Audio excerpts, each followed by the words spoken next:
Local news about local people. This is Newslink, Indiana.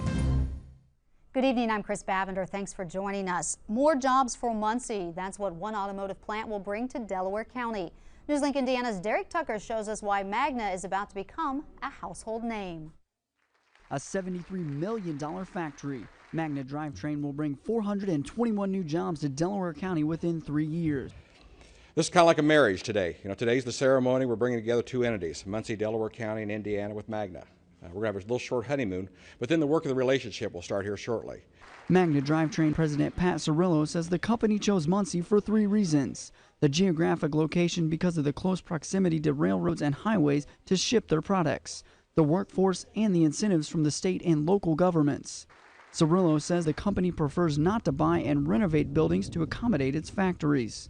We always go through that process when we're coming into new facilities or new areas. We don't like to inherit other people's problems like everybody else, so we like to go greenfield, build from the scratch. So look, if we're going to cause problems, we like to be responsible for them. The 77-acre manufacturing plant will be built in this cornfield that you see directly behind me, on the corner of Fusion and Cowan Road. Governor Kernan says after 6 months of talks, it's a done deal. This is how long it took, and it resulted in a victory. There's no room on the scorecard for pictures. It's whether you get the job done or not, and this is a great success for the community and for the state. In Muncie, Derek Tucker, Newslink, Indiana.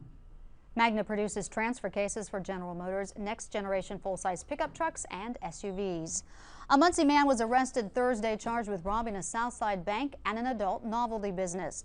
46-year-old Marshall Truax was arrested at a home in the 1600 block of East Memorial Drive. Police announced Tuesday they were looking for Truax, who had been identified as the person who held up the Old National Bank on South Madison October 13th. Police also believe Truax robbed the Pleasures on Godman Avenue Wednesday. Now here's Brian Smith with a look at our forecast. Brian? Good evening. If you're headed out tonight around Muncie or East Central Indiana, conditions will be pleasant under partly cloudy skies with a low of 56 degrees. For the day tomorrow, showers and thunderstorms will start to move in from west to east across Indiana. Some of these may be severe with heavy rainfall, a high of 67 degrees. For our 5-day forecast, temperatures will remain in the 60s with sunny conditions all the way through mid-next week. Chris? Thanks, Brian. That is Newslink Indiana. Join us at 10:57 for more news and get local news about local people 24 hours a day at newslinkindiana.com.